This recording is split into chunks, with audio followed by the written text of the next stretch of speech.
3 start. नमस्कार, आपणा सर्वांचे खूप खूप स्वागत आहे। आपण एकादशीची सिरीज सुरू केलेली आहे। उद्या म्हणजेच 11 तारखेला आहे परमा एकादशी। अधिक महिन्यामध्ये कृष्ण पक्षात येणारी ही एकादशी आहे।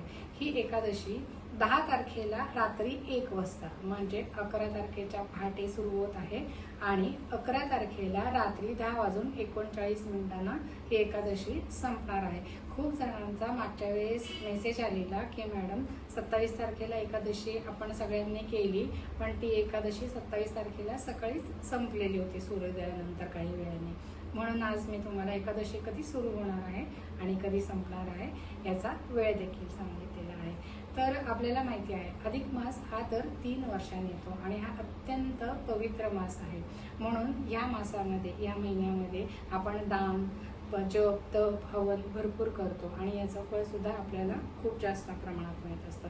मागे पण मी सांगितलंय ज्यांना शक्य आहे त्यांनी 33 मातीच्या पंट्या घ्यायच्या आहेत आणि जसं की कृष्णाच्या मंदिरात, विष्णूच्या मंदिरात, शंकराच्या मंदिरात जेव्हा तुम्हाला वेळ होईल तेव्हा या 33 पंट्या तुम्ही लावायच्या आहेत। त्याचे जसे ज्या दिवशी तुम्ही लावणार त्यावेळेस तुम्हाला त्याचे रिझल्ट्स मिळणार आहेत। पण दीपदान हे अतिशय शुद्ध मानलेलं आहे आणि याचे अत्यंत पवित्र रिझल्ट्स तुम्हाला नक्कीच मिळतात। तर तुम्ही दीपदान तर नक्कीच करा। विषयांतर न करता मी परमा एकादशीची कथा की प्रत्येक एकादशीला वेगळे वेगळी नावं आहेत आणि त्यांची कथा काय आहे हे मी तुम्हाला आज सांगणार आहे। तर परमा एकादशी ही एकादशी कृष्ण पक्षात अधिक महिन्यातील कृष्ण पक्षात येणाऱ्या एकादशीला परमा एकादशी म्हणतात।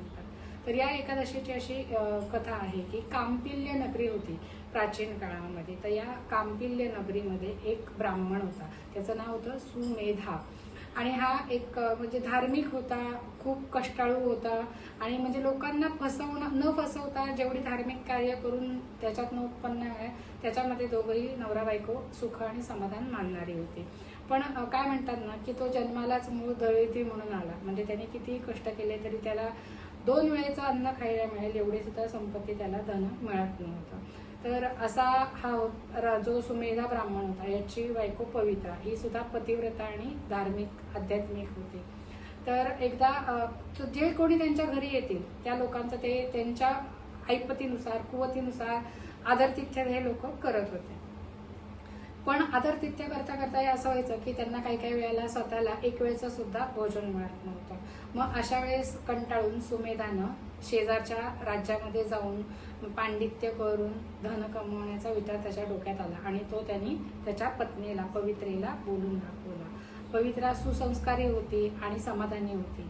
तिने तिच्या नवऱ्याला समजावून सांगितलं की वेळेच्या आधी कोणालाही कुठलीही गोष्ट मिळत नाही आणि धन आणि संतान ही आपल्याला आपल्या पुण्यकर्मानुसार मिळते।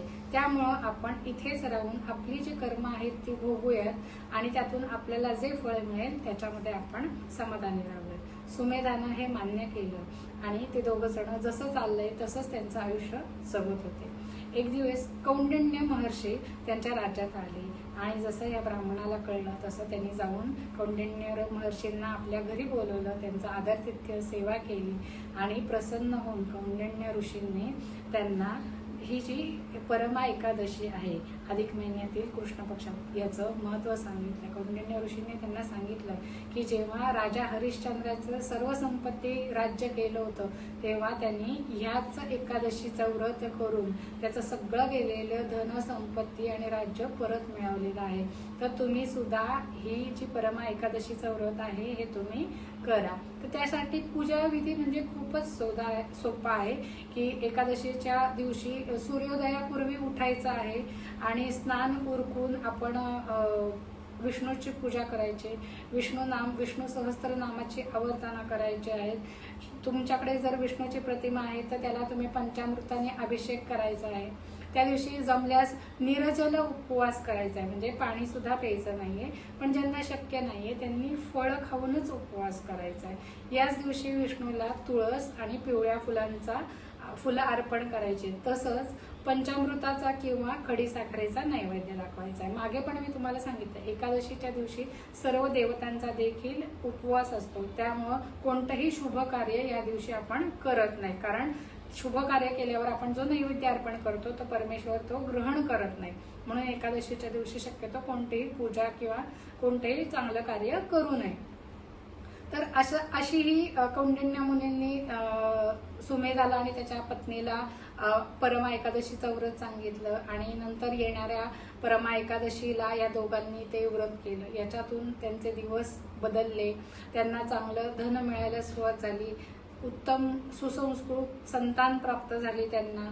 आणि तेव्हाच गुरु महर्षींनी त्यांना सांगितलं की जेव्हा तुम्ही परमा एकादशीचं व्रत करता तर तुम्हाला अश्वमेध यज्ञ केल्याचं फळ या एकादशीच्या केल्यामुळे ते फळ तुम्हाला प्राप्त होतं. तर अशी ही एकादशी आहे, तर तुम्ही सर्वांनी त्याचा लाभ घ्या.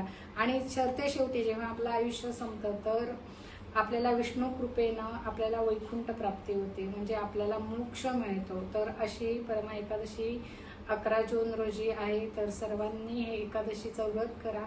अधिक महिन्यात येणाऱ्या दोन्ही शुक्ल पक्षातली आणि कृष्ण पक्षातल्या एकादशी आहेत, यांना अनन्यसाधारण महत्व आहे. तर दरच 3 वर्षांनी येणाऱ्या या अधिक महिन्यातल्या एकादशीचं व्रत आपण सर्वांनी करूयात आणि याचा लाभ आपण घेऊयात. आपण एकादशी व्रत नक्की करा आणि आपल्याला जो काही रिझल्ट येईल तो आम्हाला नक्की कळवा.